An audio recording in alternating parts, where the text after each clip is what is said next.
Hello, this is Miss Dyson. Can someone tell me with the way this thing works, I can see you guys and can you see me? That Brenda Dyson? We can see your name, Ms. Dyson. So your photo isn't on, but we definitely see that you're online. Okay, thank you. You're welcome.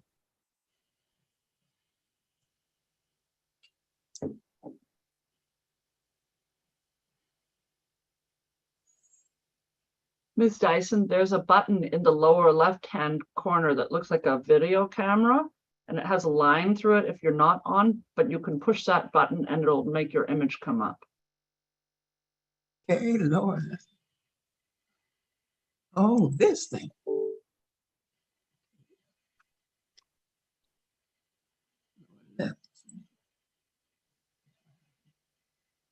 Uh-oh. Councilmember, I believe we are live now, and we have about 39 people on, so we're ready whenever you are. All right, I'm ready. So good evening, everyone.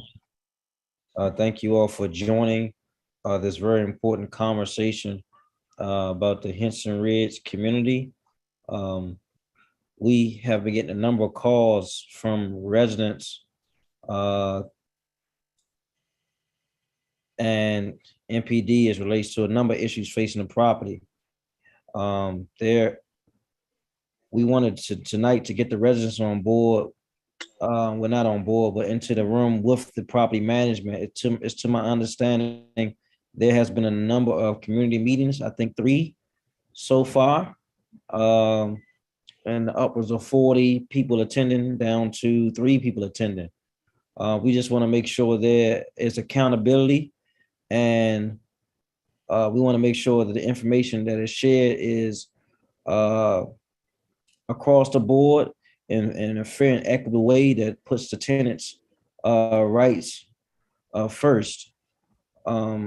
We had an opportunity to talk to some of the stakeholders in the community recently as relates to some of the violence in the community, which we'll talk about later. For those who live in the community, you're familiar with what I'm talking about, depending on what side of the property you live on. We had a few teenagers shot on the property within the last 2 weeks, and several other shootings, which is very critical to me. I know I've been speaking to Ms. Walden, the principal at Johnson, also Coach Mike, about the violence in the community, also at Johnson Middle School. So we're gonna pause for a moment and give some of the government witnesses, the property owners / management, opportunity to introduce themselves so people can know who's in the room. My name is Trayon White. For those who may not know me, I'm honored to serve as the council member right here representing the Great Ward 8. And you are the highest priority to me to make sure that I'm in the know and advocating and fighting for safe, quality living places here in Ward 8. And so I'm going to do that unapologetically as long as I'm alive and breathing. And so I'm going to start with Ms. Cheryl Moore, who is the Advisory Neighborhood Commissioner for 8E02. Yes. Cheryl. Good afternoon, Councilmember Trayon White. My name is ANC Commissioner Cheryl Moore, 8E02. Thanks for having this meeting and addressing some of the concerns that's going on in this community. Cheryl, can you give me your update on what's been happening in the past meetings that you've attended? With Vicki Davis Edgewood? Yeah, Vicki Davis is here. That's they're trying to like do stuff with the renter units within the property on phase 1 and 2. And the meeting been going well. They like put the notice on the tenants' doors to let them aware of the what's going on in the community. It's just that a lot of them haven't attended the meeting, but they did give out notice. And we want to get into that, what the content of the notice is and what the vision is for the community. And we just want to make sure we as a government is holding the property management accountable. Also, DC Housing Authority. I know the director of DC Housing Authority, Ms. Brenda Donald, has joined us tonight. Welcome, Ms. Brenda. If you can introduce yourself. Thank you, council member. Thanks for inviting me. ANC Commissioner Moore, nice to meet you. I'm Brenda Donald. I'm the Executive Director of the DC Housing Authority. I'm joined this evening with Andre Gould, who is over our development arm at DC Housing Authority. And I see Vicki Davis from Urban Atlantic. And so when you tell us, when you want us to give the update, we can talk about as you said, the vision and plans for updating the property and the partnership that we're planning to join into with Urban Atlantic and what that means for the residents. And that's the purpose of all of the meetings. Just to say, these were just the first meetings. There'll be, there's lots of room and space for residents to be involved throughout the whole process. And so we just want to make sure that, this is just the start and this is very, very early on. So we often hear that residents come in at the end. Well, you're coming in at the beginning. And I do appreciate the council member organizing this meeting to invite others who may not have had a chance to attend the previous meetings. And we certainly will have more.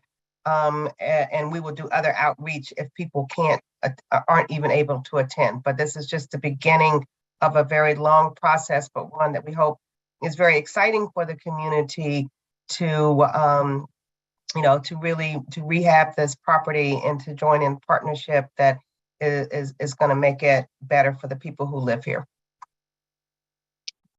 May I go next? Thank you. Yeah, absolutely. You're next, Vicki. Good evening, council member. I'm actually really glad that you've pulled this meeting together because it gives a very broad and authoritative commitment on the part of the ward and the council, and I appreciate that. And I've known Cheryl Moore and her mom before her for almost 25 years now, and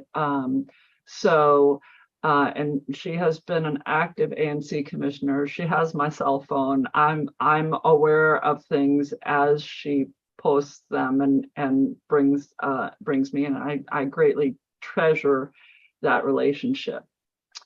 I don't work for Edgewood. I never have worked for Edgewood. They are a management company that manages this property now. We are owners of property, and I represent Urban Atlantic. And we started out, people might remember us as Mid-City Urban. And our name changed about 15 years ago. And we were the original developers of this site. And I so appreciate what our executive director, Brenda Donald, said, because she is right on the money. When we designed this development up front, when we visioned it, we did it together with our public housing residents. That's how I know Cheryl's mom. And the other people who, some of them are still with us and some of them are not, but who planned this. And I will tell you that I was a lot younger then, and I personally sat with public housing residents who had been at the site before every week for a year to design these buildings so that they would be beautiful, large, accommodating to large families, not different than what other people could get. So not just apartments, but really houses. And exactly what's in those houses was all decided together as a group. And I know that Cheryl will back me up on that. And it was a really important process. It's a process that the DC Housing Authority really put in place.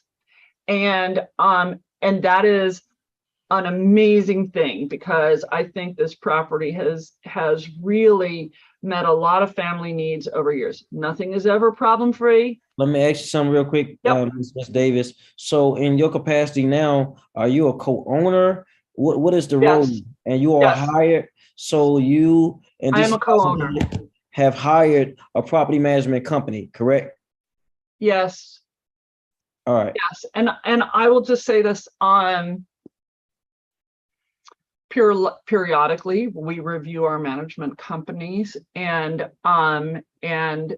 we've changed management at another property in your ward, which I know you're aware of. And so changes do happen over time. My capacity on this, and by the way, I'm joined by Alan Letterman, whom you see in this Hollywood Squares here. And he is the gentleman who actually originally built these houses. And so he works with me on my staff, and we are working with the housing authority. It's been more than 15 years since they started being occupied, and some of the houses need some maintenance, right? Because things do go wrong over 15 years. They need some big time maintenance on things that need to be improved. So Vicky, we're gonna come back to that in a moment. We just want to sorry, okay. real quick. All right. And so my bad, Vicky, but we gotta. I'm sorry. Okay, I got carried away. Sorry. All right. So we're gonna go. I see Captain Taylor. I think Assistant Chief Wright was in here. I'm not sure who else is coming in from MPD. If everyone is here from on behalf of the government, can introduce yourself real quick. Hey, good evening, council member. Thank you. It's Captain Taylor. I'm the one of the assistant district commanders for the 7th district. Commander Branch couldn't be with us today. He's under the weather, so am I as well. But one of us wanted to at least be on this meeting because it's important to the community. Our partnership with Edgewood has been pretty solid. We've been meeting with Edgewood weekly to discuss any crime or safety concerns in the community. So we're here to be a listening ear to anything that comes up, crime or community related. I have my lieutenant on the call, Lieutenant Jenkins, who is my evening shift manager for that patrol service area 704, who has been taking the lead on that meeting with property management on a weekly basis. But as far as crime is related, we're pretty solid with maybe if property crimes has been an issue, perhaps in the community, stolen autos, something to that effect. But fortunately, we haven't had some of the violence that we've been seeing in some of the neighboring areas. So I'm happy to say that much. But yeah, we're here to listen and take any note of what we can do. What's the last part you said, Captain Taylor? Unfortunately, what? The violence that we've been seeing in some of the neighboring communities, the shootings. We haven't had any recently in Henson Ridge that have been to the level of homicides or something to what we've been seeing in some of the other areas. We've had over 10 shootings in Henson Ridge in the last 3 weeks. Say it again. Yeah, it's been too many shootings in Henson Ridge. We've had over 10 shootings in Henson Ridge in the last 3 weeks. Lieutenant Jenkins, do you see that in the stats for that address? Well, last week. Hold on 1 second, Jimmy. I'm gonna come back to you, Jimmy. Give me 1 second. Please raise your hand if you have a question. I got it, Wanda. I got it. Lieutenant Jenkins, can you respond to that? Then I'm sorry. We want to make sure we are accurate with the information. Yeah, I want to get that accurate because, like I said, I've been out sick myself. I'm still on sick leave, but I want to hear something current if I missed something. What you got, Mike? So in the last 7 days, our crime analysis has not sent those stats out. But prior to that, like the captain said, I do know that we've had numerous shootings in the area. But like I say, the exact number was not actually updated to me for these crime stats. So I don't want to actually get the quote numbers, council member. As you say, there's been 10 shootings randomly within the past few weeks. That may be accurate, sir. Like I said, a lot of those did not occur on the evening tour of duty to where I would have been a responding manager on that scene. Yeah. So what I expect is if we got officers here, we want to make sure we speak it in accuracy because we can't fix a problem if we don't acknowledge there's a problem. We have had several shootings happening from the bottom to the top. I mean, consistently. Now you referring to so Commander Branch is probably the point of person we've been talking to on a consistent basis. We've had some. Jimmy can go into detail. Jimmy, if you can chime in real quick before we go to the next person, because that's helpful. You can't just skip past that and say that there's not a lot of crime in other areas, because it has been. Yeah. So real quick, I would say since Friday, both chiefs had set up with Command and Branch that they have a presence on 15th in Henson Ridge. 15th and Henson Ridge, there's been shootings going on consecutively for over the past 2 years, council member. And so within the last 2 weeks, as you stated, there has been over 10 shootings that took place on 15th and Henson Ridge. So are we referring to sounds of gunshots, or are we referring to actually victims? To be honest with you, brother, shots, victims, it's all the same thing when you got seniors living on that side of Henson Ridge. I understand. So I'm not getting into all that. What And I'm saying is children. that Okay. I'm Yes, sorry, and children. shots, and people houses been getting shots. No, It's two couples whose houses got shot. Jimmy, I totally get it. I totally understand. I'm not, hello? Someone, there's some background noise. No, I totally get the stats. I'm just looking at the numbers coming back from off sick leave. And I'm just referencing the actual homicides and assaults with dangerous weapons. So the sounds of gunshots are categorized in another statistical section that we're looking at as well. But I know we've been having sounds of gunshots, but I'm just counting actual victim shootings. I know we've been having Stanton Road. Yes, down there was on 15th place. But as far as the last 30 days, I got to go back and look at that and confirm those numbers as far as victimization.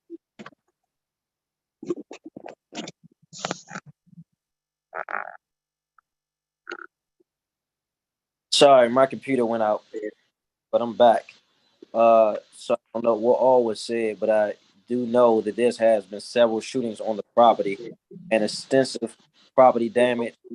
Yeah, I just saw that somebody said housing costs. I said absolutely. So this area is one of our talk about shootings and violent crimes, stolen cars, you name it, prevalent in the community. And so we want to make sure we come back to address that. But in the interim, we're gonna come back on it. Is Assistant Attorney General Monique Cobb, are you present? I am present. Hello, everyone. I'm Assistant Attorney General Monique Cobb, and I apologize. I'm not appearing on camera. I did get late notice of this meeting, but I did want to attend.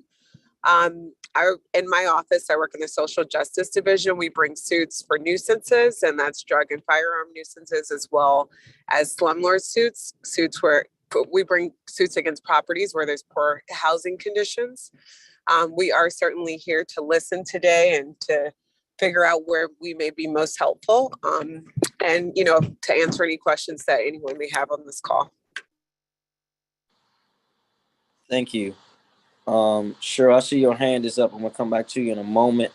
Miss Johanna Shreve, Office of the Tenant Advocate.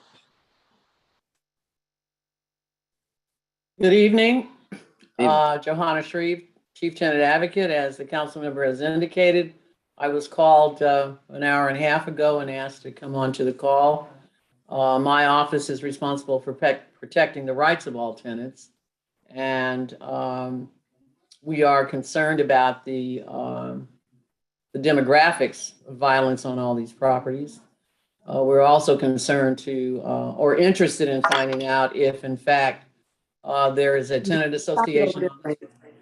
That thing's going too much.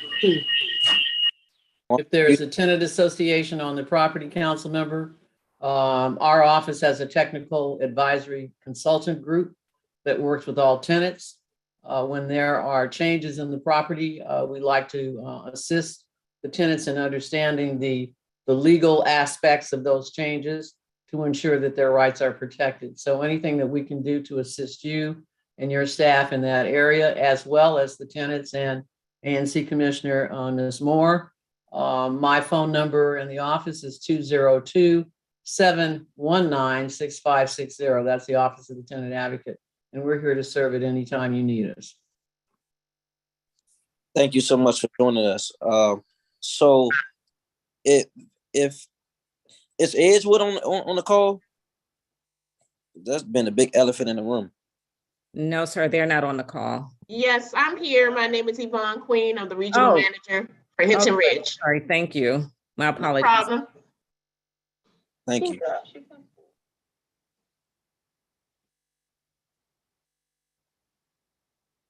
And also, if you have a comment if you can put your name in the chat, because I just shift screens, I cannot see everyone's hand because it's probably with 50. Hello. Yeah, it's probably over 50 people on the call at the moment. I can acknowledge you. If you can signal that you like to speak in the chat when it comes to discussion. Because the way my phone is, I have to scroll through everyone. There's over 50 people in here to see their hands. So I apologize. My computer's acting up. Shout out to the DC government. So Miss Brenda, I see you waving, brother. I see you waving. If you can put your information in the chat, because even with you waving, you got like an 82 number. I see you waving, but that's not going to be helpful to me. So put something in the chat, and I'll come back to you. Brenda, I'm sorry, Miss Donald, Miss Davis, can you give us an idea of what is going on with Henson Ridge? What's the vision? What's happening from and timeline? Yep, sure. Vicky, do you want to do that, or Andre? I would be very happy to start, and then, but I don't want to overrun anybody. So, just out of enthusiasm, would you like me to start?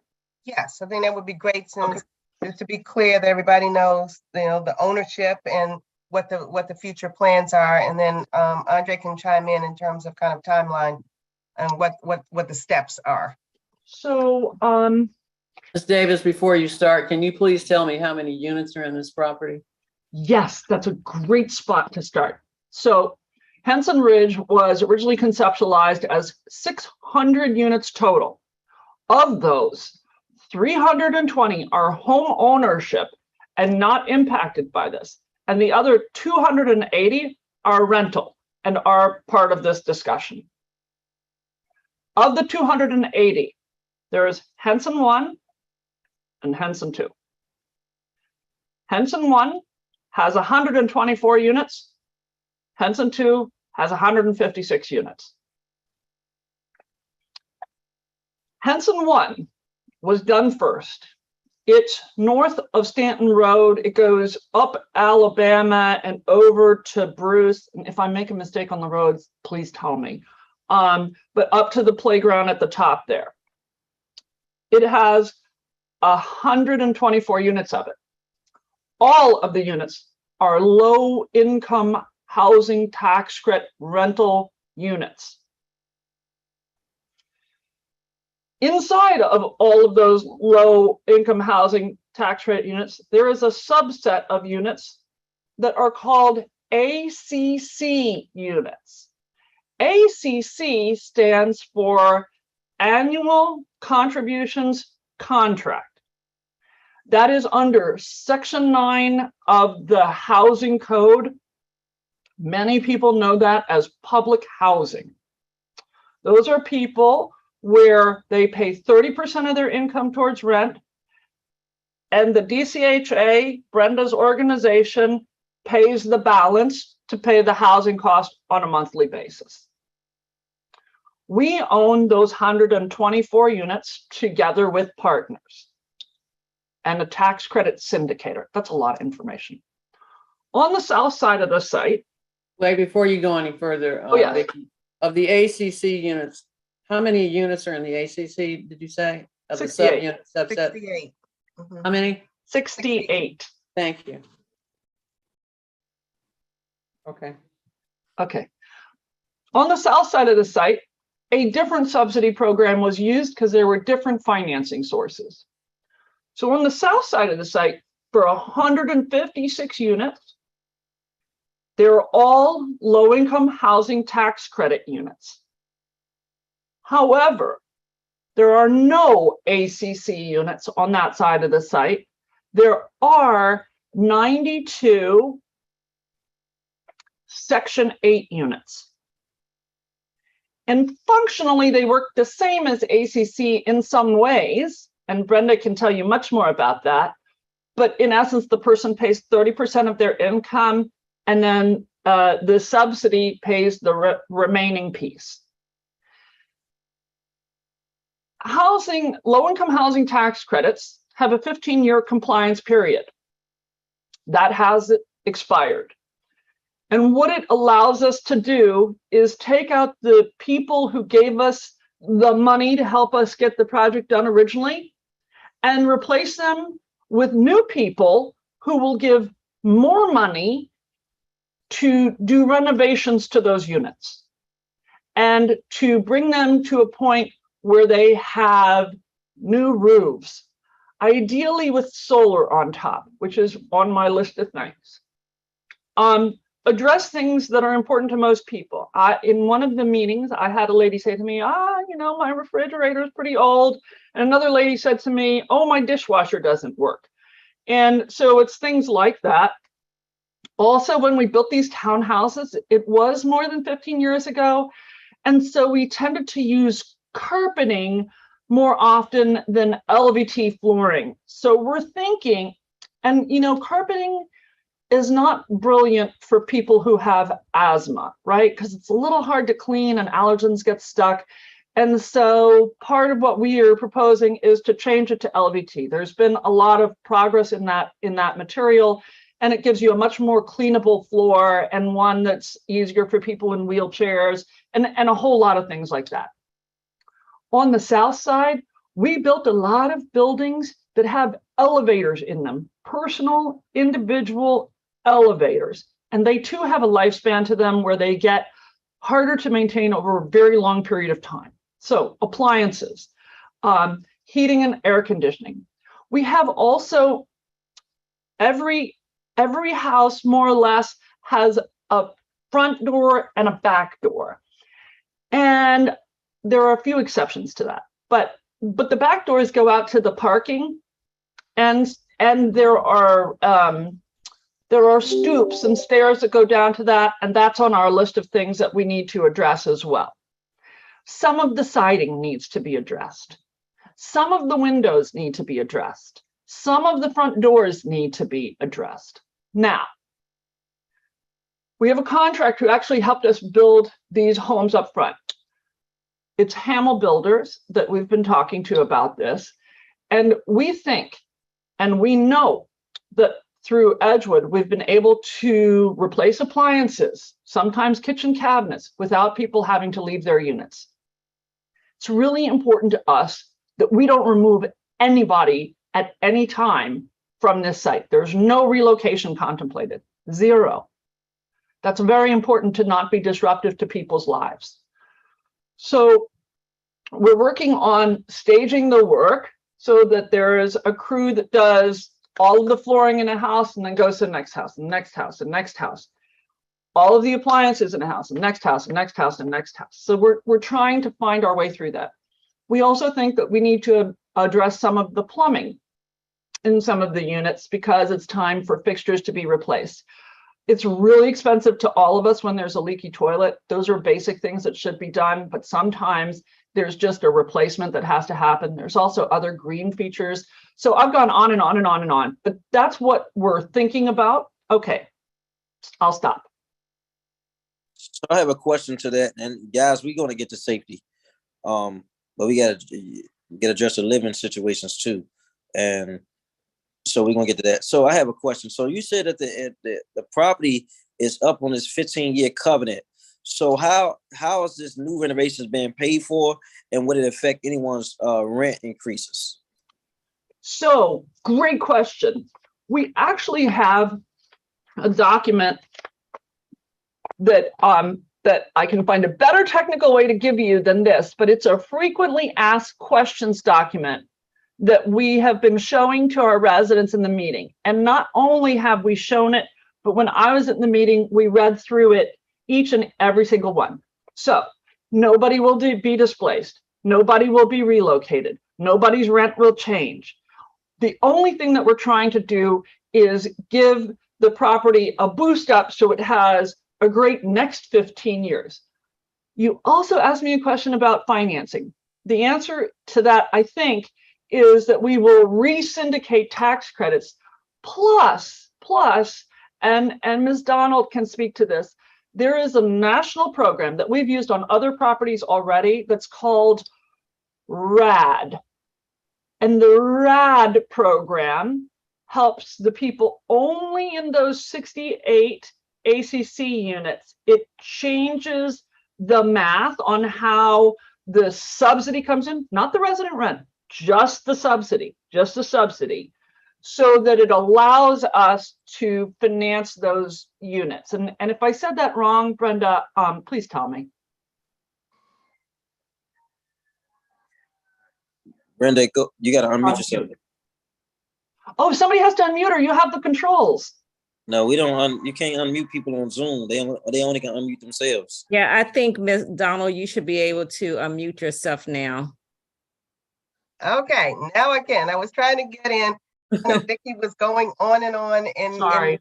No. I love your passion in kind of a more technical way. And I just wanted to literally zoom out and just say it a little bit differently. So yes, the property from a financing standpoint has reached its 15-year end of its low-income housing tax credit cycle. That typically allows owners to do several things. Some of them decide to walk away and sell the properties. Others, and we're very fortunate, and I think the community should be appreciative of this, with Urban Atlantic, has reached out to the Housing Authority and said, hey, let's partner on this, and so that we will be able to keep the property as affordable property at the same time as doing significant renovations and upgrades. And so our partnership allows us to take advantage of some of this RED financing model that that HUD allows housing authorities to do. Again, when RED has Director Shreve, and you know this, has very specific rules and protections for tenants. And but we're working with Urban Atlantic so that those apply for everybody. And so that's no displacement. And this is not going to be the type of renovations that is going to just, be complete gut renovations, but more upgrades. And I think, there may be some where there's some short-term kind of moving within the property, but the goal is really not to displace anyone, but to do the significant upgrades, and then for those who want to stay, because people do make choices in life to move, have the guaranteed right to stay. This process is not a quick process. When you work with Department of Housing and Community Development, there's a whole process of requesting permission to put in an application for this. So we have initiated that. So we have to go to our board, which we did and got approval at the board meeting in October, to submit an application to HUD to allow this financing and this partnership. Now there's several other steps that our board will have to approve regarding the financing deal and some other aspects of it. So all of that will be taking place over this next year. So Andre can jump in. If you can let Andre Gould come in and just quickly say the timeline and the next steps, because I think it's important. We always want to invite and involve people very early on in the process as we're thinking and planning this, but we don't want people to get nervous and anxious that something is going to happen tomorrow or next week, or excited if you're excited about the upgrades, but that things are going to happen next week. But so that's always kind of a balancing act, like letting everybody know early on that there are going to be changes, and hopefully positive ones that the community will embrace, but at the same time, being clear that there are a number of steps. And so we're not talking about tomorrow, we're talking about another year or so, or maybe even longer. So if Andre can just jump in quickly and talk about the steps and the projected timeline, I think that would be useful to people. And then we'll step back and see what questions people have. Sure. Thank you, Director. And I appreciate the information that Vicki laid out. She gave a good scenario of how we plan to move forward. We expect to get a approval from HUD over the next 60 to 90 days.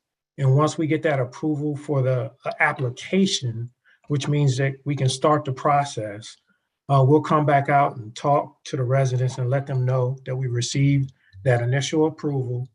And then we can start to work with the contractors, architects, which we'll be doing anyway. But we can give you an update at that time as to what additional next steps are. We'll have to also reach out to tax credit investors to continue to do the underwriting. HUD will give us initial rents that we'll use as part of that underwriting for how much the overall financing is going to cost for the project. And we'll work through all those numbers in tandem with Urban as we move forward with the overall project. And we'll come back out and talk to you before we submit a financing plan to HUD for approval, which will probably be in the middle of next year. And I turn it back over to you.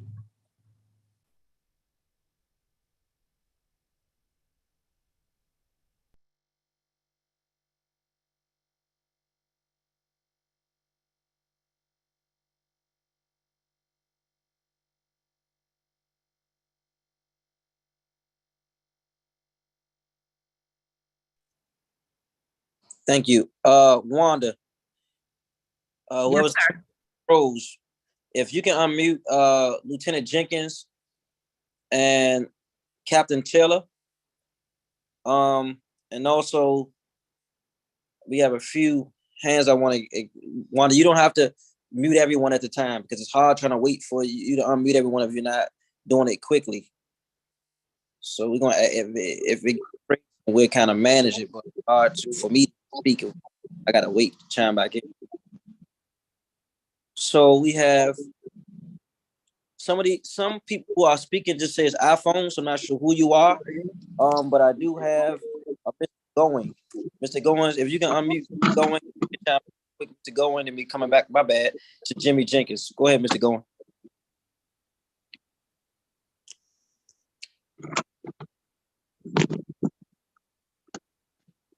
Is he able to unmute himself? You take the unmute off? I've taken the unmute off, so everyone should be able to unmute themselves. Right. I appreciate that. As a homeowner, next door to me on Columbus Day, my neighbor's house got shot up 59 times. Okay, they moved out and haven't moved back in. My assumption is, I mean, based on the time that I've lived here as a homeowner, it appears that they were engaged in illegal activity and it came back on them. So they haven't been back since. So I don't know is that property vacant and boarded up? I mean, no, it's not a vacant. They were living in the property when two gunmen came and shot up the house 59 times. It's owned by the housing authority. So who's in it now? Did you say they left? Yeah, they left. They packed up and left. Nobody's in it, and no one from the homeowner association. I went and spoke to the homeowner association the day it happened. The homeowner association told me that as far as they're concerned, they don't have to talk to the homeowners. They're just here for the tenants. Well, we all one community, and they do have to give an account if that's all one community, one neighborhood. So can the property owner give an answer to that, or the property management, because that's serious, and we don't want those particular houses that are unoccupied to become trap houses that create more violence in the community. So we need someone to respond to that as soon as possible. Can I say something about that? So there are. We want to. Is this about this particular incident? Yes. Right? Yes. So there's 600 homes. We own and operate 280 of them. The housing authority has an additional 22, I think. And then there are individual homeowners who are renting out their houses. It'd be great to know the address of that. I have the key. I have the map. So I know which ones are. If you told me, and actually Alan has it. If you told us the address and I put it in the chat and I'll take it offline, we can figure out who owns that house. It is 1809 Bruce Place. I checked the tax records and it says that the house is owned by the housing authority. But it's 1809 Bruce Place Southeast. Brenda, can you take a note on that and give a report of that by tomorrow, please, from your staff, because we need to know what's going on with that. And please note that my staff and I will be doing follow-up visits to these properties. I know we have OAG on the line, Office of Tenant Advocate, and we also bring with us DCRA as well. Thank you, Jimmy. Are you still on here?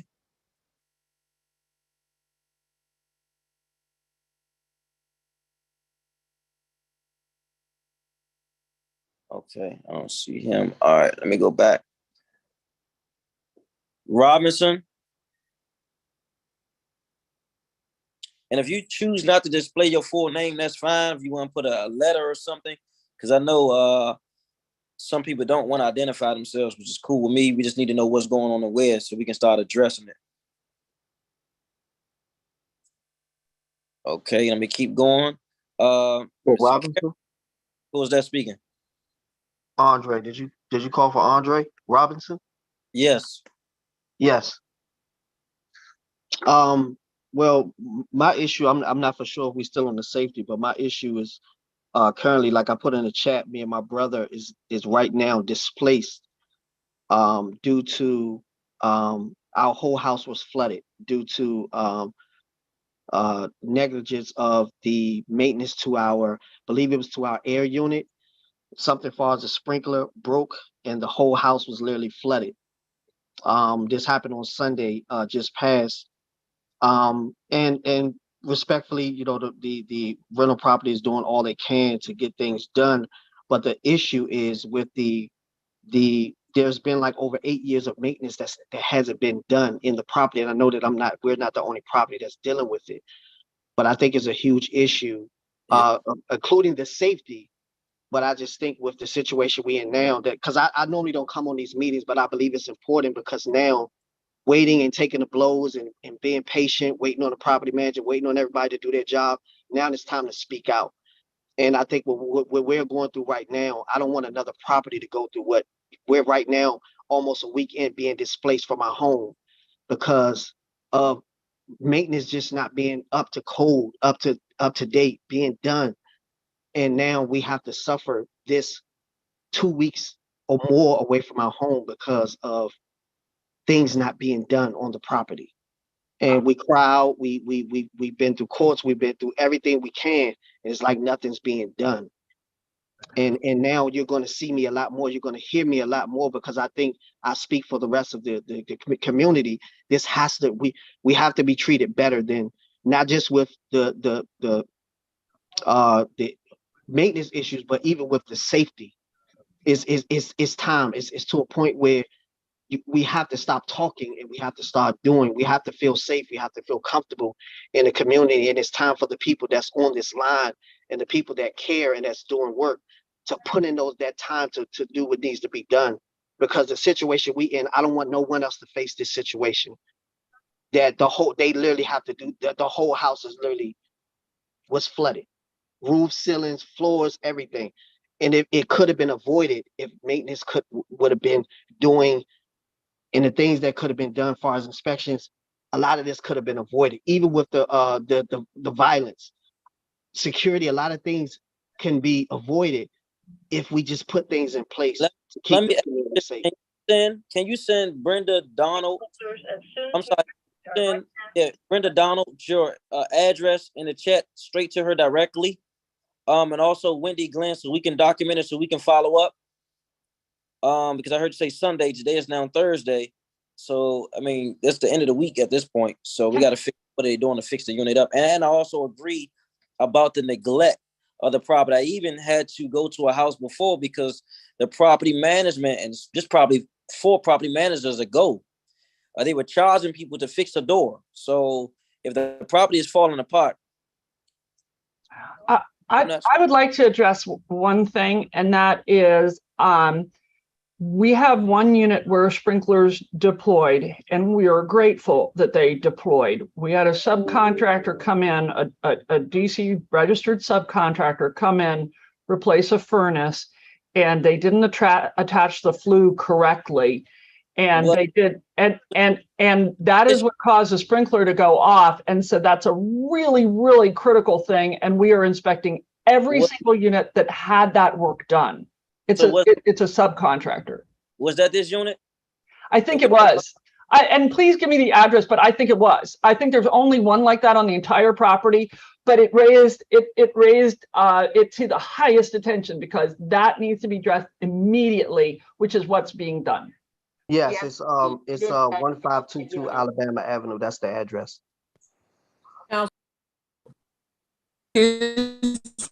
Councilmember. Yeah. With respects to the displacement, if in fact he was flooded out on Sunday, DCRA should have been called. They would have come to the unit. They would have closed the unit. Once they closed the unit, my office would have been called and he would have been placed in a hotel. He and his family should not have been displaced. And if that has not happened to date and he is still out, please have DCRA out there tomorrow. No, I'm sorry. We're in a hotel. I'm sorry. We are in a hotel. They did do that. Did the Office of the Tenant Advocate put you there? I believe it was I'm not for sure. All I know is that it was. I'm just saying that there is a process that we take care of all tenants. If you have been displaced due to a housing code violation, which is what occurred in this instance, in any instance, DCRA is to be called. They will placard your unit. If there is a housing code violation that results in a violation beyond inhabitability, then we will put you in a hotel and keep you there until we can get this resolved. So I just want everybody to know that at Henson Ridge, when you have these maintenance issues, they should be talking to DCRA, not to the Housing Quality Standard inspectors. We need DCRA out to this property. So I actually think our management company followed protocol, and I think Yvonne Queen is trying to say that, and we should let her say it. But Ms. Shreve absolutely followed protocol and did exactly what needed to be done to take care of the family. And Yvonne, maybe you want to comment on that. Yes, when the incident happened, I was notified, and Mr. Robinson and his brother was placed in a hotel, and their hotel has been extended until next Friday. I did speak to the staff today, and they're working to get his unit back up to par as soon as possible.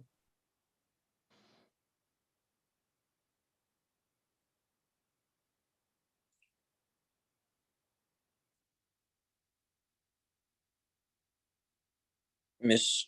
Shreve, can you leave your contact information again so we can put it in the chat for those residents that just joined? Yes, you can call the Office of the Tenant Advocate at 202-719-6560. And if there's a tenant association, I will have my outreach person calling them tomorrow. We are prepared to start working with this tenant association to ensure that whatever education they have been given or information, as it relates to low-income housing tax credits, I am a tax credit monitor. So I will carry them through that process so that they clearly understand the stepping in the shoes by developers and the whole process that goes through when you're talking about the financing, so that they're clear on what's going on, council member, because I don't think they're clear on what's going on. Yeah. And we just want to make sure everyone is educated. So I just seen a notice saying the homeowner association is effectively defunct. Can I speak on that, council member? So I wanted to address two things. Number one, I didn't say yes. Go ahead. I apologize. Number one, the number of absentee homeowners. I know when Ms. Davis gave the breakdown of the units in Henson Ridge and talked about DCHA, which, but we also have a large number of absentee homeowners here who are derelict in their duty as property managers, and again, aren't accounting for the behavior of their tenants or the property maintenance conditions. I don't know what's inside the home, but the outside is a big enough indicator. And secondly, the homeowners association, I've been here, 9 years now.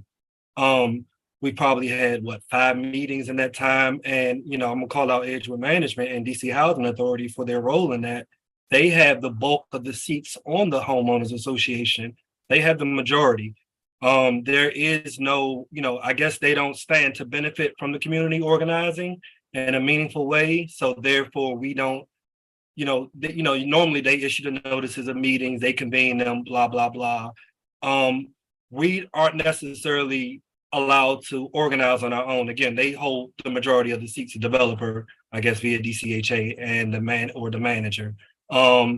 So that's one thing that we, like I said, it's effectively defunct. We haven't had a meeting since before the pandemic. We don't have officers. We don't know the accounting from the Edgewood management. We don't know what the books look like. I know they're in arrears. We've had an untold number of property managers, and every time we had these meetings, Edgewood comes on here with their smiles on, and they act like they're doing everything right. You wouldn't have all these residents in the comments complaining about the security, the property maintenance, the turnover in security companies. Like, we're not making it up. Like, this is not a finger pointing thing. This is saying that, hey, we have a manager here, and they've been rewarded with getting Stan Glenn next door as well, which also had its own set of crime issues. So, I won't really believe in this process until we can actually form a homeowners association and a renter. I'm sorry, I say homeowners, but a resident association, homeowners and renters, that can truly hold management accountable to being transparent and meeting our needs. I just want to say, this is Yvonne Queen. Edgewood holds no seats on the homeowners association. Just to be clear with that. Who represents the developer's interest? I can answer this question. Okay. So there's 600 homes. We own 280 of them. And we are the only people in this homeowners association, in this community management association, who pay our dues in full for all units. And in fact, the rental portion of this site has been paying the majority of the costs to have people's lawns mowed, to have maintenance done, to do whatever it is, to have the sidewalks cleared. It is the rental that has borne the brunt of it. And yes, the rental does have the majority of the votes. Now, if by renters, you mean Edgewood represents those interests of the renters? No, sir. The ownership entity is not Edgewood. It is a private entity. It's called Henson Ridge 1 and 2, and Edgewood is a third-party manager.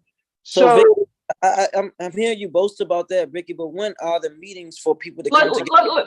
Let me finish. There have been a number of meetings scheduled where people didn't attend. Hello? That's ridiculous. That's ridiculous, Ms. Davis. That's ridiculous. Okay. I have a suggestion. You're on the defense right now. It's ridiculous. No. I have a suggestion. I have a suggestion for this. And Councilman, I need your help. Hold on. I need your help. Yeah, I can't speak because you're speaking. It's my meeting. Okay. I don't want to get loud because I can get loud, but it defeats the whole purpose. I don't either. And I got to keep saying, hold on. And we have to mute you at some point, and I don't want to do that. So I wanted to ask you, because you proudly boast about the money that you all are putting in, while you're receiving most of the money on the property as the owners of the property. When is the meetings taking place so residents can give input about the issues they have on the property with all these seats you all have on the board? So we have two resident groups. We have a resident council that is all renters. And we have a group that is a community management association. And we have a very hard time collecting from the homeowners. The question is, when are the meetings? I think what we should do is send you a published list of when the meetings are, and then we can all distribute those to everybody. Can I say something? Thank you. I don't know who's speaking because I can't see your face when you say, can I say something? I'm sorry, it's Vivian. It's Vivian Mercer. I just wanted to, hello, everybody. I just wanted to say, I used to go to these meetings when they used to have them, when I first moved here at Henson Ridge. And they stopped having them for some reason because they bring up issues. And they don't have them anymore. So I don't know why they stopped them, but none of it got done. But I used to go to the meetings when they had them up at the office. So thank you. Let me jump back in here to get people back in the queue because it's kind of getting out out of whack, and I don't want to be ignoring the residents who was here first. And I switched from one device to another device, so I'm not sure if I'm capturing it. But I see Miss Tacy. Council member, there's a Carolyn, her hand's been up from the beginning of the meeting. Okay, thank you for that one. I appreciate that. We can go to her and then come back to Miss Tacy. I'm sorry for mispronouncing. Go ahead. Carolyn, if you want to ask your question now. Yes, I'm sorry. Wait a minute. Which Carolyn? There's two Carolyns? Okay, so I see a Carolyn that has her hand raised. I only see one with her hand raised. That's Yeah, me. I've been raising my hand up and down and up and down and up and down because I haven't been getting any attention. Okay, you can go ahead. You can go ahead, baby, and I'll go after you. Go ahead. Okay, that's fine. Thank you. Okay, I live in one of the handicap units. And when they were shooting over here, my door got shot twice. One of the times my grandchildren was here. We was downstairs, and just recently I could hear bullets outside the house. You can hear like they're coming out the guns. When the power goes out around here in this area, the elevator goes out because I have an elevator in my unit with my daughter. So when the power go out, I have no way of getting my 45-year-old daughter upstairs to her bedroom. We're stuck on the first floor. And I got stuck in the elevator twice since I've been living here. And I've been here almost 15 years. And they come out, I had to call DC Regulatory Affairs. They came out and they put an orange sticker on the elevator. They came out and they did the elevator, but the doors on inside the elevator is cracked where you can just see the elevator going up and down and up and down. Being here on Henson Ridge Homes, when we first moved out here, they didn't tell us they were going to take the voucher from us. Been here 15 years. I've been trying to move. They said you got to be put on the waiting list. Okay, now, what is the solution to when not just myself, but other people who live in handicap units, when the power goes out, our family member is stuck downstairs on the first floor. We cannot get them to the second floor or the third floor, whatever floor they're sleeping on. What is the solution to that? Because my daughter, like I said, she's 45. I'm in my 60s and I can't lift her up and down those steps. She doesn't walk at all. And I'm having problems with it's just problems after problem after problem. They keep telling us we don't have supplies. We can't come and do this and we can't do that. When is the time? When is they going to get the stuff to come in here and fix these places up? The longer we wait for them to come out to fix stuff up, the more problems we have and the more these places are falling apart. They are falling apart. And it just don't make no sense. They want their money on time. They want our rent money, but they don't want to come here and fix nothing. We got a whole new crew out here now. Things going to be different. Okay, things going to be different. How different is it from the from the last crew that was here? Nobody's coming out doing nothing. Sinks falling from the walls. Sealers, the lady said that it's because the house settled. No, it's not because this house is settled. It's because the people came out, did a little piece of work on it, and they did not come back to finish the work. Oh my God, it is just so much. The windows have not been out. The windows are coming from the edges of the window. I mean, the windows are coming from the walls. They have cracks in them. The blinds is so dirty and dusty in these places. It's ridiculous. They won't even come out here so much as to change a filter in these houses. They won't even come out here. I mean, it just don't make sense. Every time you call, we're gonna put a ticket in, we're gonna put a ticket in, we're gonna put a ticket in. So you putting all these tickets in, where are the maintenance people that's gonna come out and do the work? Why haven't anyone came out here yet to do any work on any of these tickets? 2-3 months down the line, and they still haven't been out here to fix nothing. Still haven't been out here, but they want their money on time. Don't get me wrong about that. We don't pay on time, you won't be charged a late fee. So what's going on? I don't understand. Why they got to keep paying for something that they can't come out here and work on? You got a whole new crew now. What's going on with the new crew? What's going on? Do we still have to continue to live around here like this? People's houses getting shot up. Children can't go outside and play. You step outside, you don't know when a bullet gonna come to your house. Just don't know. Just last week, they was out here shooting.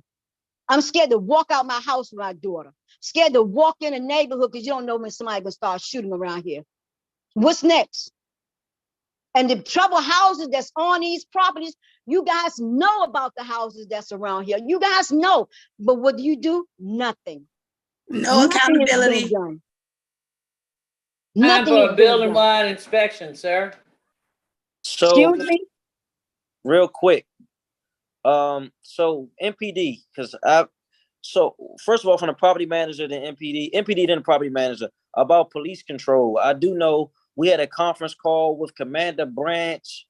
When was this, Jimmy? Like 3 weeks ago.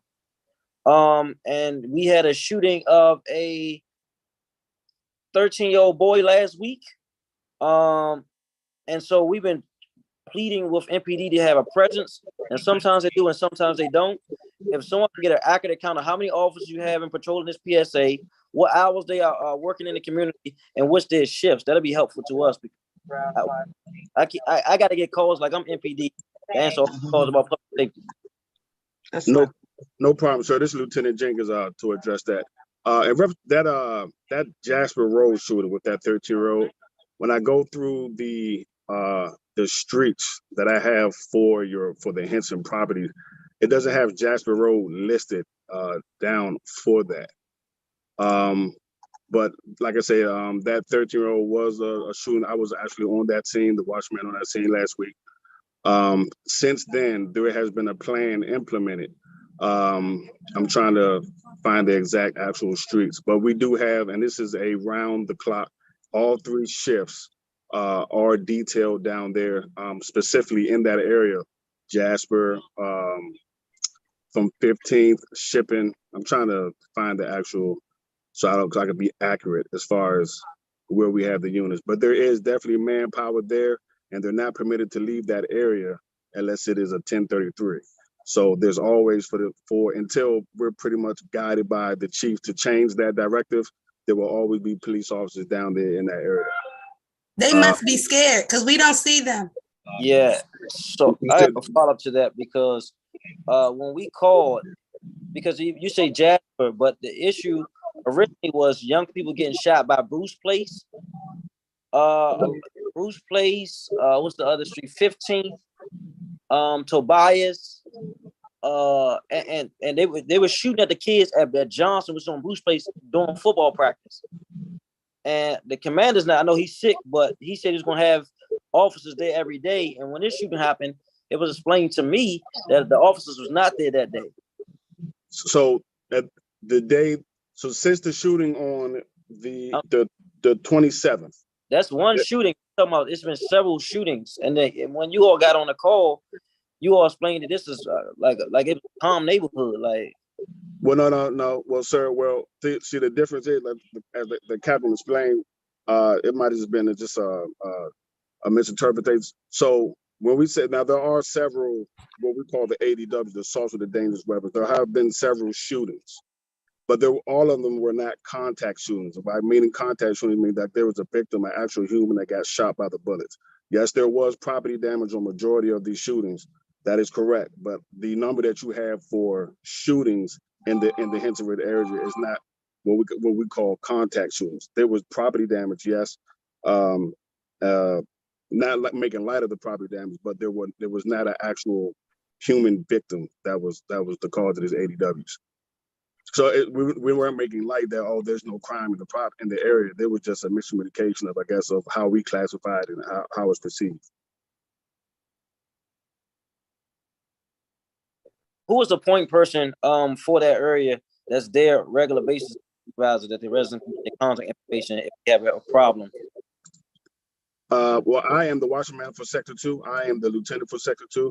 You could contact me. Like I said, I'm here Wednesday through Saturday.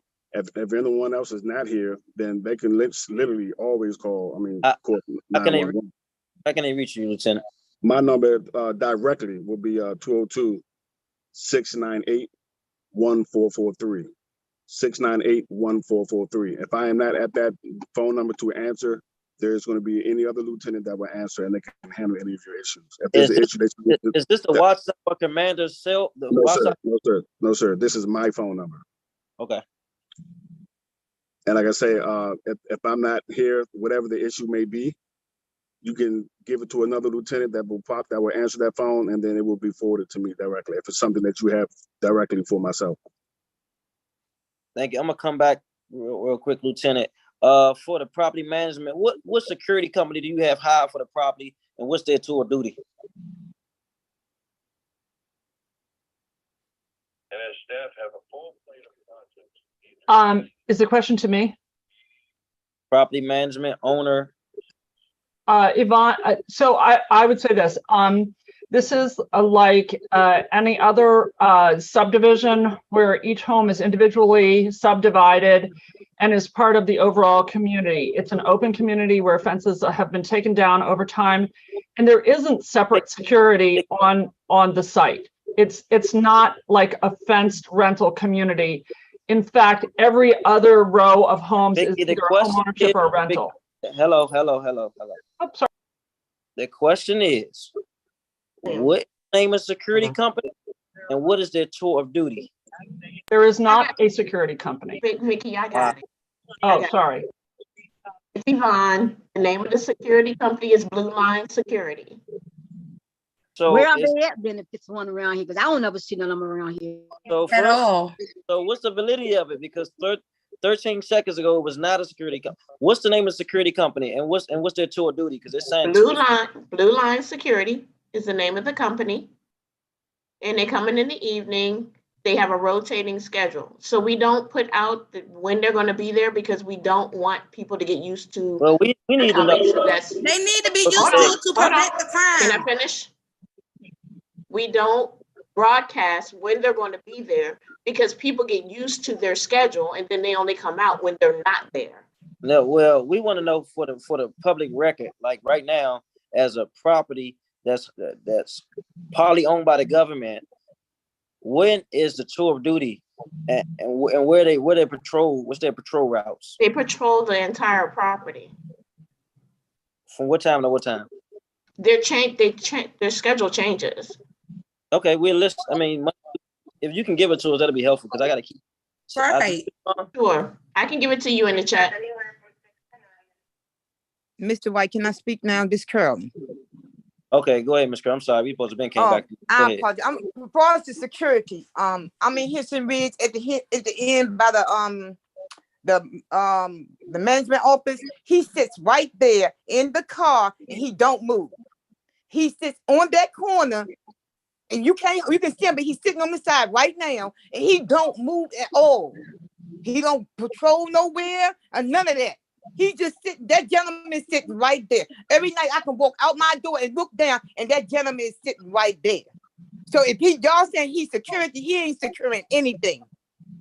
As far as my unit, this has been 2 years and y'all saying 6 more months. That is unacceptable to me. But like she said, y'all want y'all rent money. 6 months, my floor buckles. I can trip over. 6 months, one of my grandchildren can fall down the steps and split their head open. You can lift my floor where y'all put this wallpaper stuff and took up my carpet. And my basement under there is mold. This is what I have to live in while y'all go home and live in a comfortable house. But yet y'all do want y'all rent money. This is not acceptable to us. We have to keep living like this, but y'all say 6 more months, then it's gonna be 6 more months. Then y'all say go to the rental office and tell y'all what we need. Then we gotta keep putting it in. I got to the point I make them snap every time I come and put the same complaint in. But this is how we have to live. But y'all want our money. It's unacceptable. Security ain't no good. And then I have a gentleman live next door to me, peeks through my window. I call the police. Y'all come. Y'all don't do nothing. But before y'all come, y'all call me and ask me, do y'all still need me to come? For them to come. But when y'all get here, y'all don't do nothing about this gentleman. I've been going through that for 2 years. Henson Ridge don't do nothing about it. I didn't send letters to them. When is something gonna really happen for us? When is something? Please let us know. We are really going through a lot here, and somebody really needs to help us. Please. Thank you, Ms. Carolyn. So if the property manager can respond to that, and we want to know how many security guards on the property, how many cars do they have? If you can give that as well. Councilman White. Is this the property management? No. This a homeowner. Okay, let me get the property management real quick, and we're gonna come to the next line. Give me 1 second to get a response to Carolyn's issues.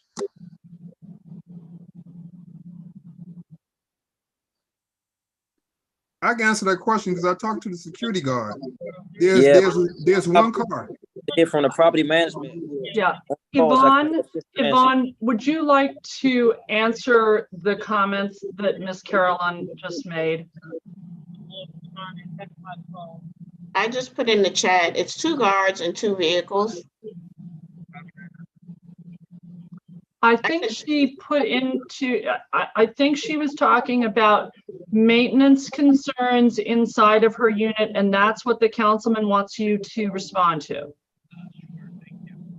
So she can give me her maintenance issues and I can take them down and I can respond to them that way. I'm not aware of these maintenance issues. Of course, I wouldn't be because I'm not on site, but she can give me her information, give me her address, and I can have her issues addressed. Yvonne, can you please post in the chat the number for residents to call or the websites for residents to go to with complaints and work orders? And I think that's the best way to have a written record and then also be able to follow up and close it out.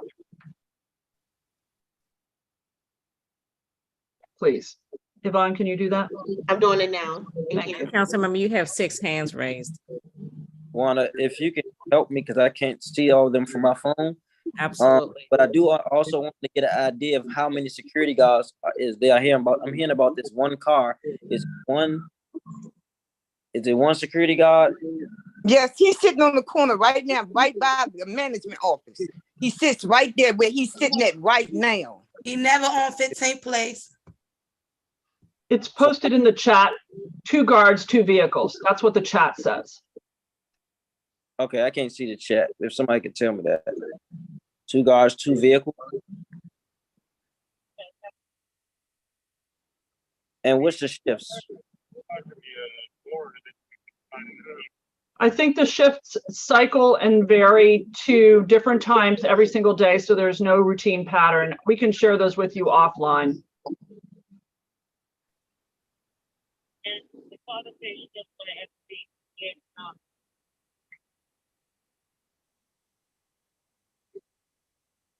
And so, thank you for. I mean, I'm not sure what are we hiding. Tell him, Mr. White. Because it don't sound like too much safety is going on. So the residents need to be assured there's someone on the property to protect them, their kids, and their families, and their property. So if you can say that, it does no good for you to tell me I don't live on the property. Truly. There's no secret. Because the crimes are getting committed anyway.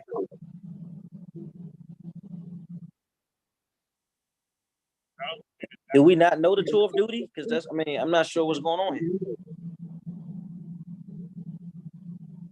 I'm trying to type in the chat. Can you give me just 1 second? I'm trying to put this information in the chat. If you can say it, it'd be helpful. I gotta get to the next person. I can't see it. Mr. White, it's like 3 times a night, maybe 4 times a night. This gentleman sitting right there. He's sitting right there. I noticed because I walk out my door. So it's 6 p.m. and they do a 6-hour shift from 6 p.m. Thank you so much. And is that 7 days a week? How many days on a week? It's 7 days a week. Thank you. You're welcome. I don't see any securities down here on 15th place. Yeah, he should be there now. There is 7:46. nothing down here where I live at. I never seen him. Because he's sitting right up here. Did you want to go to Miss Johnson, Councilmember? Miss Johnson, you can unmute yourself and chime in real quick.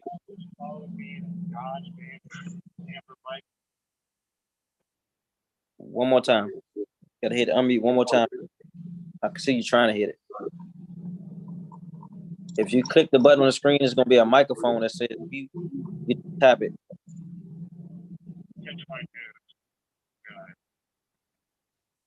Tap the screen, it's gonna pop up at the bottom.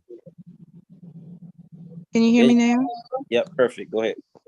I just wanted to bring up the fact that I believe the root of this problem A lot of the problems facing residents, whether you're homeowners or renters, is the mismanagement done by Edgewood.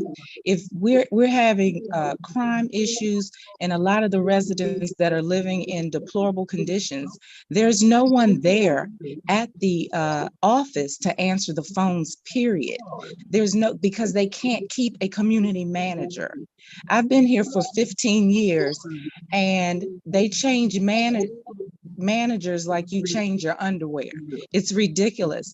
The last person I met was Miss Anderson, and she was ready for the challenge here. She is the first community manager that ever came to actually meet me at my residence to address the issues where we have people living in cars parked in the alley behind Bruce Place.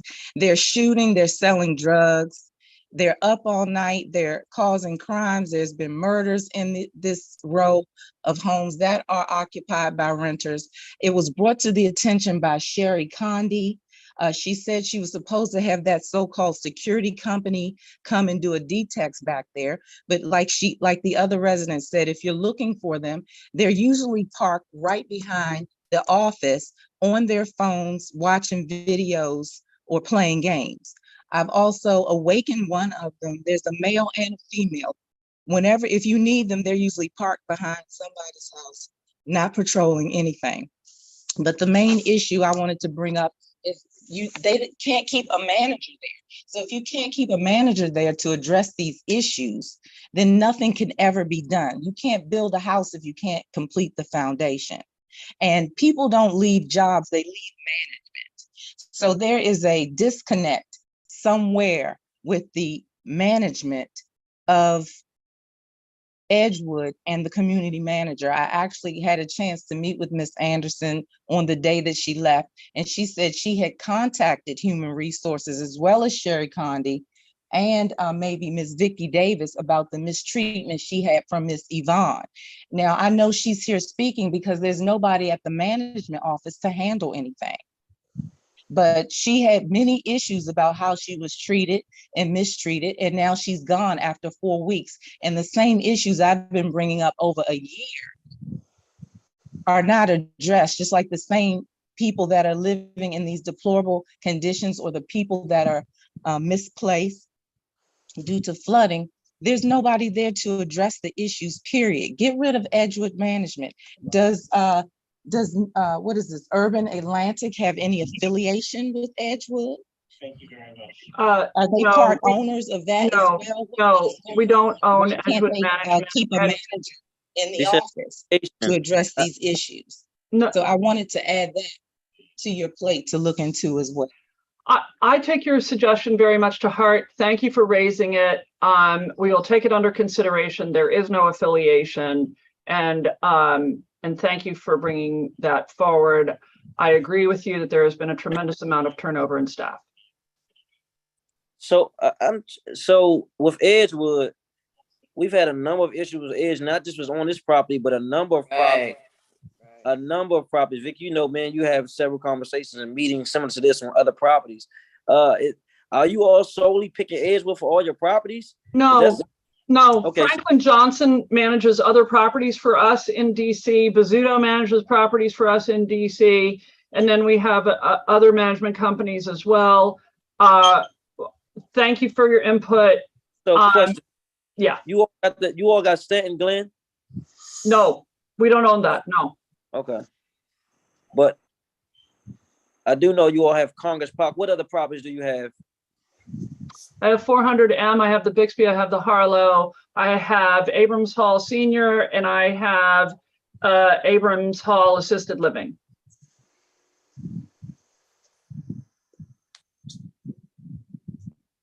Got it.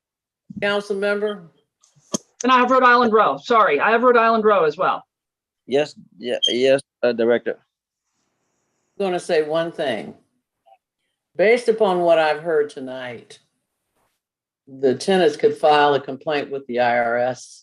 There's a form that you use, and all the tax credits could be gone on these properties. This is not acceptable management of a tax credit property.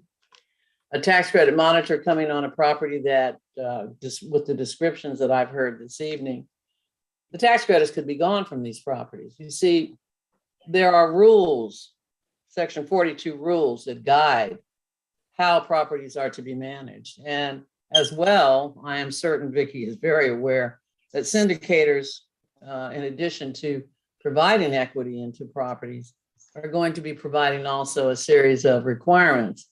And I think that the tenants need to understand that they are more powerful than they actually understand that they are at this point. I would say to you that you and I should have a serious conversation offline about this, relating to all properties that have tax credits in your ward, because this is not the kind of housing that we at the Office of the Tenant Advocate believe tenants should be experiencing. For those who are in homeowner units, apparently they were not aware of the homeowner association requirements. If they were, then there maybe should have been some subsidy from DHCD to deal with homeowner association dues, because we're talking about people with marginal incomes. I don't know what the association dues are. I heard Vicki indicate that she's paying it for the rental properties and that the homeowner units are different. Then I saw in the chat where someone indicated that there's one individual that owns 4 homes. This is deeper than the conversations of just the complaints of the tenants. It goes beyond to the management, the fees that are collected, and so forth and so on. So there's a deeper dive that we need to be making as government. And I know OAG is here listening to this also. While no one wants to bring lawsuits against individuals, what we are not going to tolerate, and I'll say that again, we're not going to tolerate individuals receiving good development fees and so forth and so on, and tenants living in squalor. And that's what I perceive at this time. We know that we have a situation. We know that Brenda's under the gun for all kinds of things as it relates to DCHA management of housing, but this is not going to go on. And there is a way to stop it. Now, it could cost the tenants in the long run, but I think we need to get everybody in the same room that has the ability to make decisions and get this stuff under control, because it's not under control now. And my blood pressure went up about 42%. I walked away when the sister came on talking about her units. So I am here to help you, to guide you as your agency, as you've heard me say many times. My job is to make sure that you are knowledgeable about everything that needs to be done in your ward. And right now, a lot of talk, a lot of complaints. And when I walked outside, I said, one of the things they probably should turn Henson Ridge, and particularly the homeowners, into a gated community so that people can't get in there shooting at folks and you know, traumatizing children. This is unacceptable. And we've got to stop it now. And there's a way to stop it, because there is a way to stop it and to remove people who are not responsible.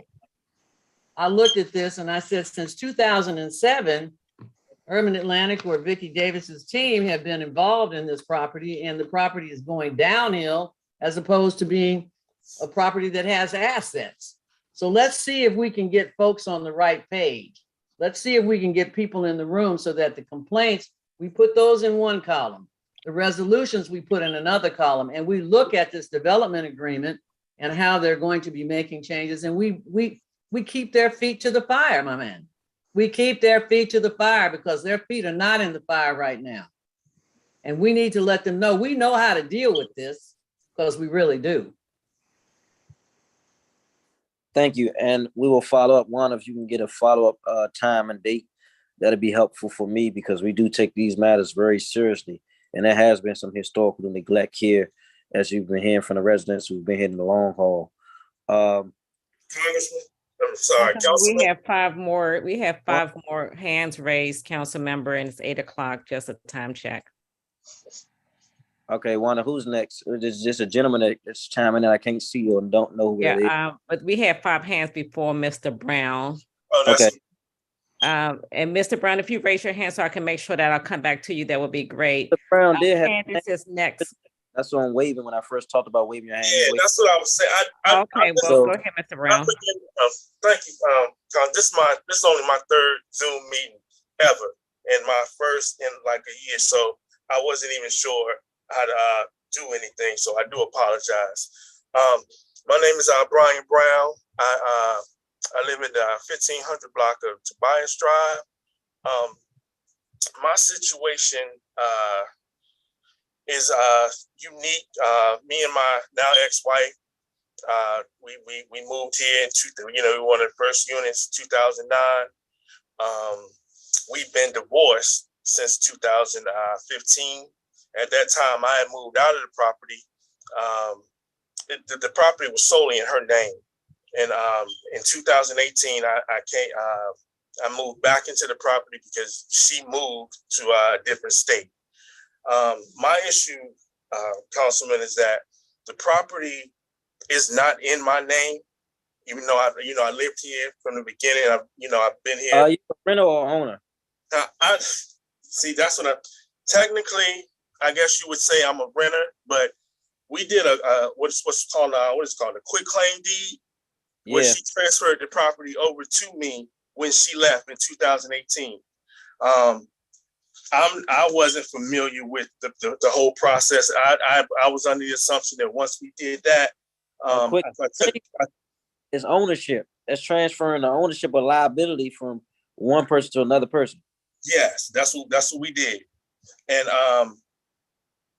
I've been down to the recorder of deeds office, but what I wasn't aware of is that I thought because we were married that there would be an exemption to paying the what do you call it, recordation tax and the transfer tax. Recordation, yeah, for the records, yep. Yeah, but it wasn't because we were no longer married when she transferred it over to me. So that was 2018 because they told me I'd have to pay maybe about $3,000-4,000 in taxes, which I didn't have. So at that point, I just said I'll just continue to take over the mortgage. I got all the bills in my name, so I just keep paying and so forth. Fast forward, COVID hit us. I'm a driver. I've been a driver, a messenger for 21 years now. And it hit my company hard in 2020.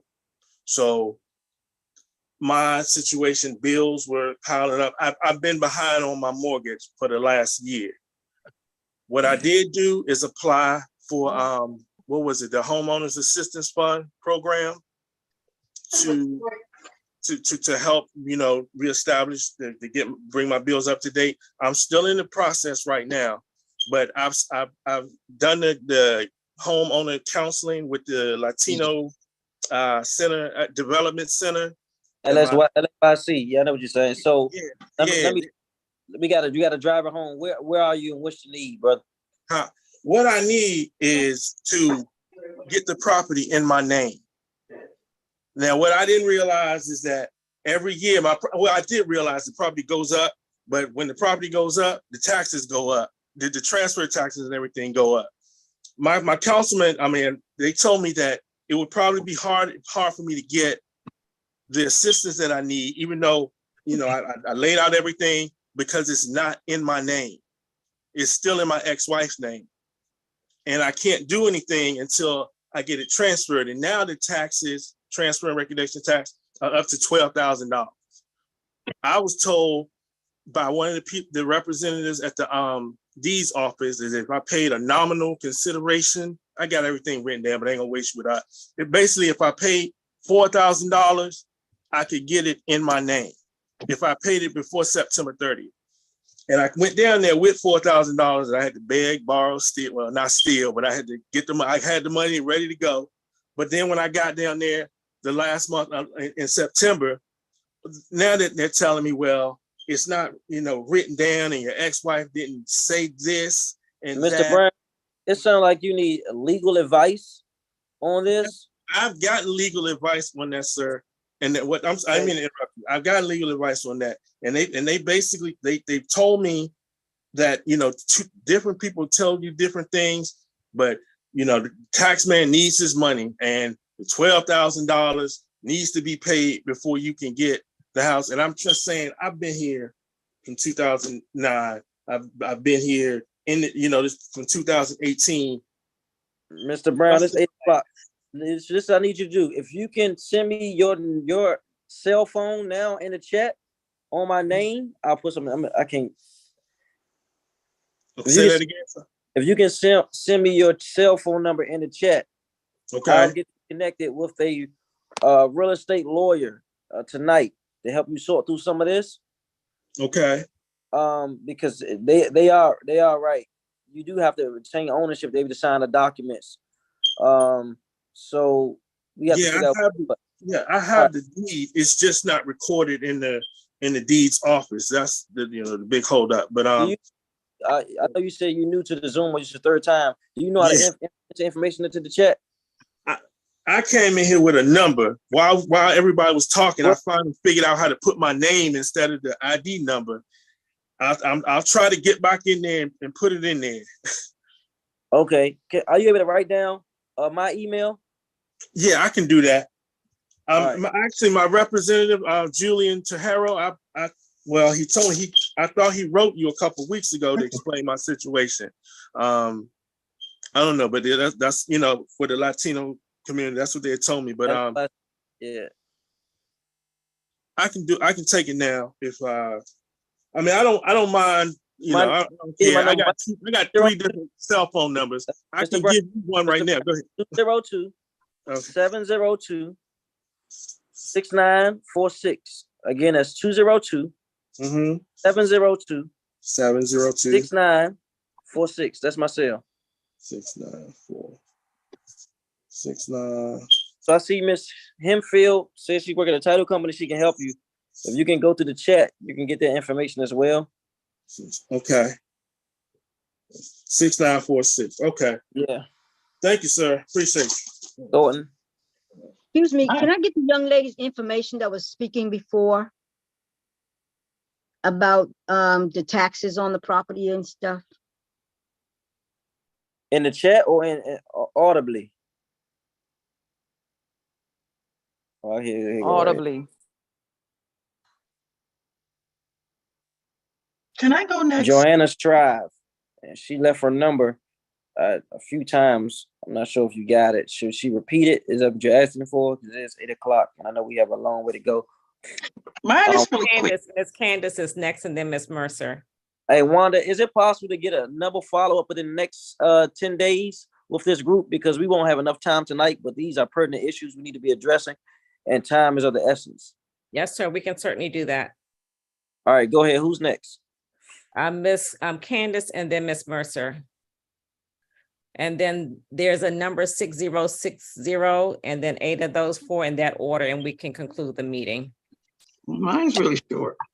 Hi, I'm sorry. I'm Candace Hemphill. I'm one of the homeowners here, and there has been issues as far as before I was purchasing my property. There was vandalism, and there was a lot of things that stopped me from actually moving forward with purchasing the property. And I have reached out to, this was back in 2018, but I just want to say that some of the issues as far as the violence has been happening for a long time. And so when you contact, like the management company, I know we can't put everything off on them, but it seems like nothing has been done about it. And so, there's still things that's happening now, far as like the shootings and different things of, certain residents and everything else that hasn't actually, that's been brought to their attention, but nothing has been done about it.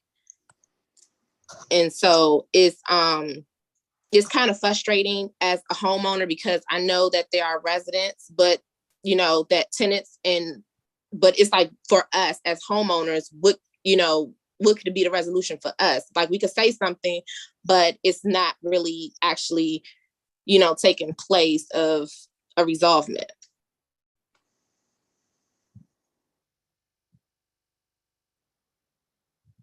Are you a part of the Thank you.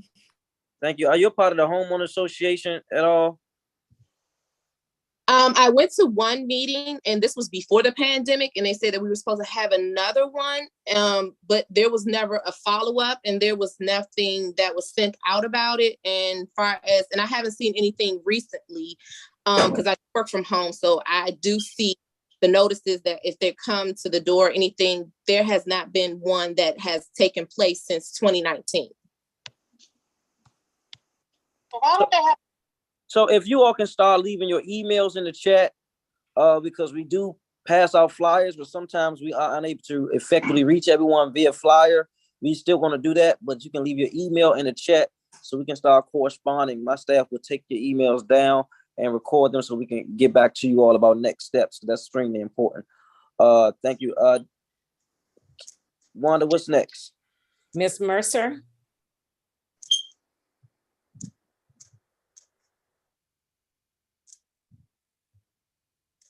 I'm here. Thank you, council member, for your time this evening. I will be brief. My name is Vivian Mercer, and I live on Shipping Lane. I have an in-house voucher.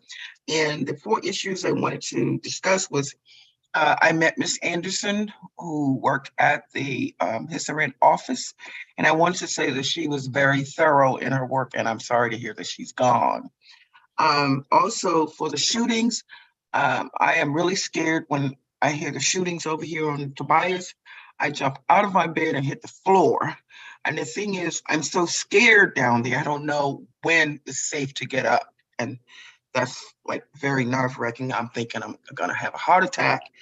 And I wanted to talk about this. I'm in a handicap unit, and I also drive, and they don't have handicap parking around here. I've never seen a complex that doesn't have handicap parking anywhere.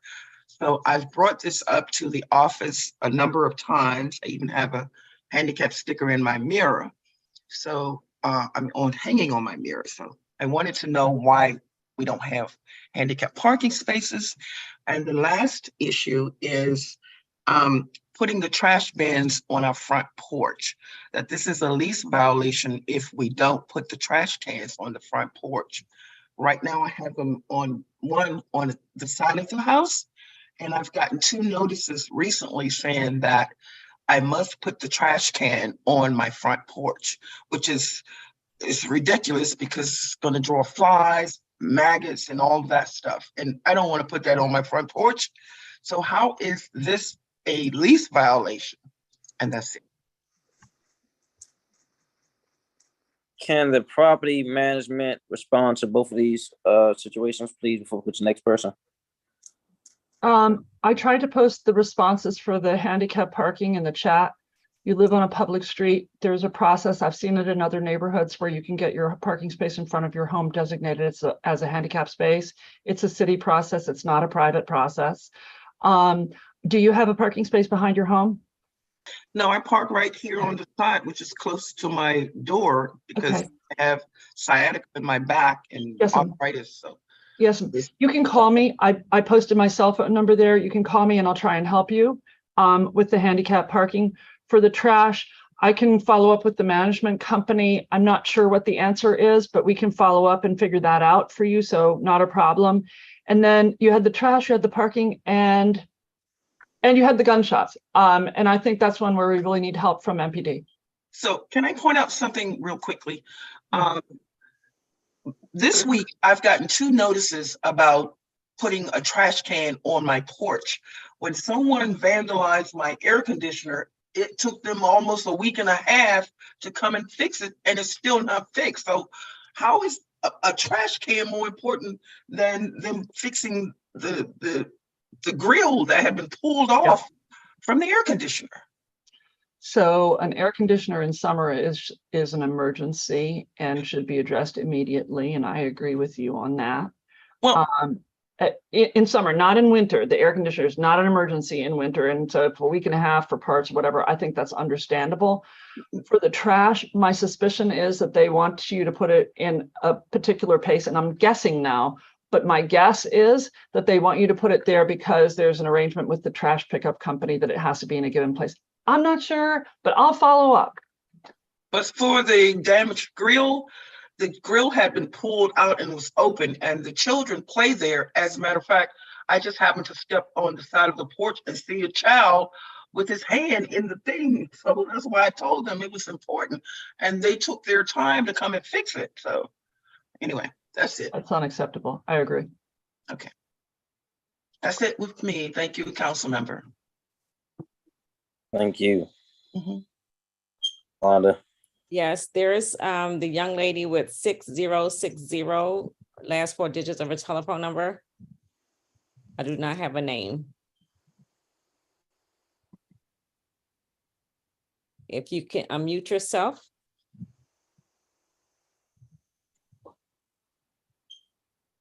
We can, while you're doing that, we can probably go to the next caller. Are you having problems unmuting? Good afternoon. I'm actually not feeling well myself. My voice is hoarse, as you can hear. I'm quite brief. I'm just concerned that if with the management, when we go to the rental office, they're closed on Wednesdays. So if they contact us with something on Monday or Tuesday and we try to get back to them, it's just not being consistent communication. Like, for instance, I've been here 5 months and they saying I owe a $4,700 balance. Well, if I have a housing voucher, housing haven't paid anything on my regard, which I'm confused on why I didn't know my mailbox for 2 months. I didn't have the access to anyone just to help me understand what's the policies of being a new tenant. It is a lot of rules in the lease. It's a lot of policies that we're supposed to keep up with, but it's a lot of tenants that's going against the policies. My car been blocked certain times in the morning. I can't get out to work on time because people are double parking, blocking my car. If we have security patrolling, how is they constantly doing this and inconveniencing someone to get to work daily? If we have security, how are we seeing these vehicles that's abandoned on our streets for months at a time? And then our children getting in and out the car, and we got to deal with the congregating. If it's a curfew, why is congregating going on? So those are my concerns, and I just hope to see a great change for the better for me to be here these short months. I haven't even unpacked fully because I'm just afraid of not being embraced properly by rental management property assistance.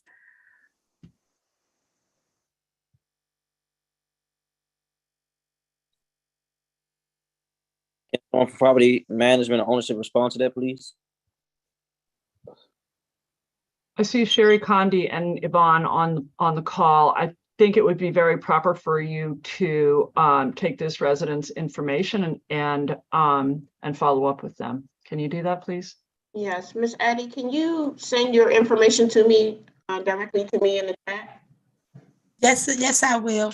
Thank you. I just really want to make sure that we are getting clear numbers and clear contact. So when we are reaching out, that we are getting real-time responses, because months and months are accumulating. Like my water not in my name. So if I've been here 5 months and I'm trying to pay a water bill, why is the previous tenant still on the account? DC Water won't let me pay a bill that isn't someone else's name. The mail is coming for her continuously. Yet I am the head of this household now for 5 months, and I don't have access to the water bill at DC Water or electric to pay my utilities. So you can take your lease to DC Water and have it transferred to your name. I just put my email in the chat. You can email me directly. All right. Okay. Got it. Yvonne, I Mhm. wanted to interject here. This is Wendy from the council member's office. Yes, That ma'am. is not always the quick fix. We've dealt with DC Water and know they just can't take their lease down there and turn the water over into their name if the water has not been transitioned from you guys saying that this person no longer lives there. We've dealt with this with a lot of other properties. It's not as simple as that any longer because there's a lot of fraudulent things that people have been able to do. You can make a lease and transfer water into your name. So it has to be something that happens on the property management company's end that allows her to be able to transition this water bill and oftentimes the electric bill into her name. Just wanted to let you know that because Louise Thorne, who deals with our utilities in our office, has dealt with that issue, and so have I. Telling them to take their lease down there does not always work. So possibly understanding what the caveats are to the utility companies may help our residents a lot. So we're going to look into that as well to make sure that the rules that they're being told to follow are actually the rules that are going to help them expedite this. But you don't want to have your utility turned off simply because it wasn't able to be transferred into your name, and yet you're responsible for it. So I just wanted to say that. So tomorrow I will, if you can leave your name in the chat, Addie, I will follow up with you tomorrow because I will be speaking to somebody from DC Water and Pepco. Thank you, Ms. Glenn. I certainly will. Okay, thank you, sweetie. Can you please send me your address so I can also call DC Water tomorrow and I can get it transferred? Certainly. Send it to my email.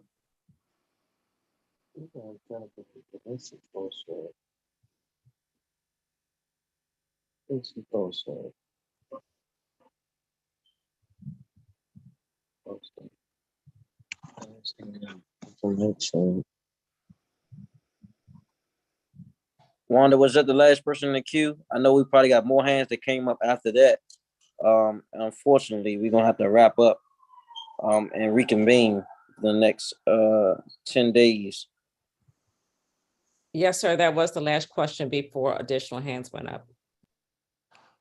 All right, guys. I want to thank you all for joining us. You can always call my office if you have any immediate needs, 202-724-8045, 20724-8045. Please leave your email in the chat. And if you can't leave it on here, you can go to my Facebook because this is on Facebook and leave it there. If you don't know how to do it on here with your phone, my name is Trayon White, Trayon, no V. You can leave it there because we want to be able to follow up to this and track this along.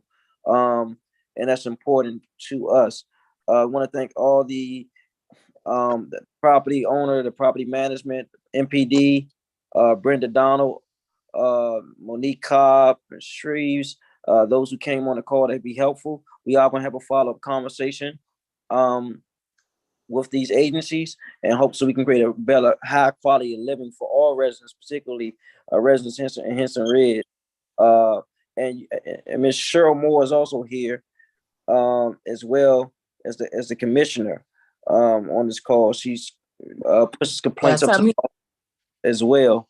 So I just want you to know that if you can't reach me directly, Cheryl or Wendy Glenn is here to hear your concerns and adjust so we can address it. And also, please call Lieutenant Jenkins because one of the issues is that OAG has to document these complaints because they can't build a case if they don't have the complaints documented. So one thing about other communities, they call and keep calling. I know that some people have said they've called and no one from the police department have showed up, or security has said, do you still need us to come? As if they have to drive an hour away and it's only around the corner. So we will be addressing and documenting that as well. And we want to make sure that we are active and proactive about public safety in our community. I want to thank you all for joining us tonight. Be safe and God bless. I want to say, Councilmember White answers his own phone, y'all. I just wanted to say, I called the office one day and you answered the phone. I was surprised, but happy though. Thank you. I think somebody was walking away from their desk and I was the closest one to it. That's all. But I was happily surprised, so, but thank you. Thank you. Uh-huh. All right, guys, be blessed. Good night. All right, take care. Thank you.